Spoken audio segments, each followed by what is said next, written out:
So guys ibihe byiza cyane kuri mwe mwese mwese mudahwema kutugaragariza ndetse no kutwereka yuko tubana bya buri munsi. Ino akaba ari umwami w'umwana official, of course njye nkaba ndi umwami muto cyangwa se onyete musaza wabo Simba. So guys, ikintu nababwira cyo nuko nyuma y'imyaka igera kuri 6 uwo twakita Diamond Platnumz n'undi twakita Harmonize batavugana badaca uwaka, nyuma y'iyo myaka yose bongeye guhura bongeye guhuza baraganira byatari. Ubu ngubu rero mwitegura irimbuka ry'isi papa mwitegure irimbuka ry'isi papa, ibintu nabo bagiye kudukorera bano bagabo.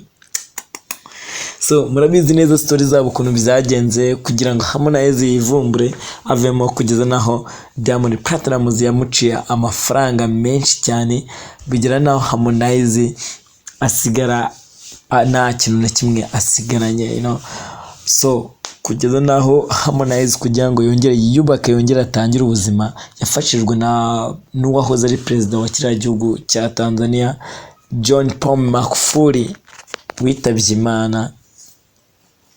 So rero nyuma y'icyo gihe cyose Harmonize yabaye ari kwishaza, gusa ntabwo nabura kuvuga yuko Harmonize iteka yakundaga kugaragaza yuko we na Diamond bakiyunga. Nyuma y'ibyo Diamond Platnumz yamukoreye, twagenaga tubona yuko Harmonize ikinagiye mbona na Harmonize yagiye amupostinga, twagiye tubibona tukabona yuko tukabona yuko Harmonize ashaka yuko bakiyunga. So uyu munsi rero kuri itariki ya 13 yari umunsi kwa gatatu, yes, niba atari ejo byari kwa gatatu kwa gatatu nubwo Harmonize yaje guhuza n'uwo twakita Diamond Platnumz, ndetse biza kurangira baganiriye. Ikintu Harmonize yaje kumubwira aramubwira ati bro nari nkukumbuye byatari, ati ndifuza ko tuzongera tugahura nanditse tukaganira byimbitse. Harmonize rero navuga yuko ubu ngubu ari kubyinira ku rukoma nyuma yo kongera gukora mu biganza bya Diamond Platnumz. Umuhanzi Harmonize wabigaragaje rero yabigaragaje cyane ku mbuga nkoranyambaga ziwe,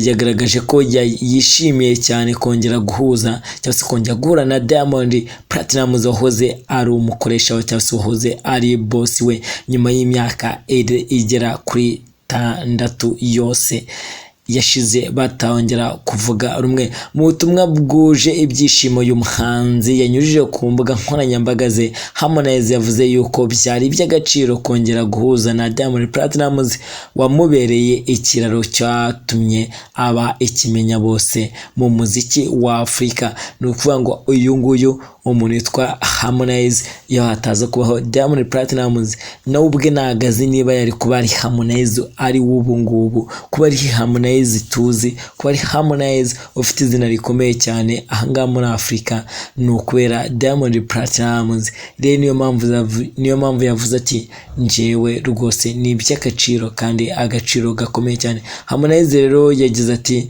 byari iby'agaciro cyane kongera guhura nawe muvandimwe, twaganiriye byinshi ndetse twungurana ibitekerezo, reka nizere ko tuzongera tugahura tukaganira ku iterambere ryacu hamwe muri rusange.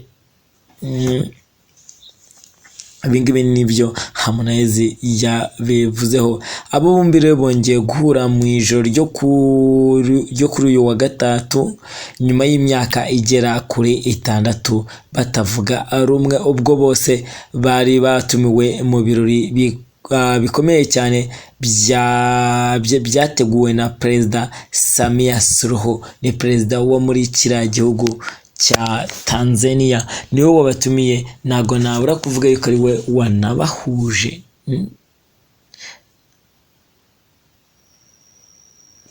ntago nabura kuvuga yuko ari nawe wanabahuje. So niyo mpamvu rero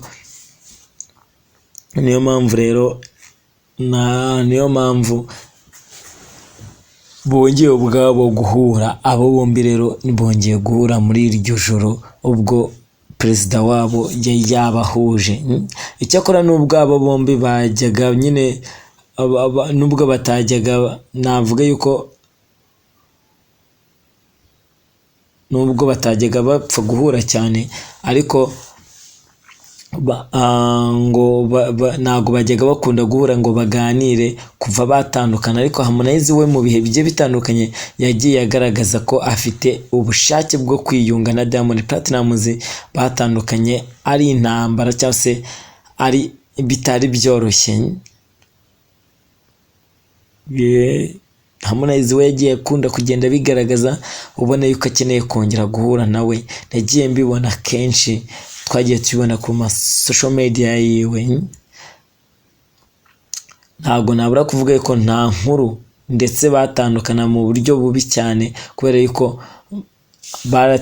batandukanye ku bintu bitari byoroshye cyangwa se ku buryo butari bworoshye. Harmonize rero ku nshuro nyinshi akunze kuvuga yuko we na Diamond bakwiye kwishyira hasi cyangwa se bakwiye gushyira hasi ibibatanya, bakibagiza ahahise habo, bagafatanya urugendo rushya rwo gukorera hamwe mu buryo bwo kongeza cyangwa se bwo kwagura iterambere ry'umuziki wo mu gihugu cya Tanzania.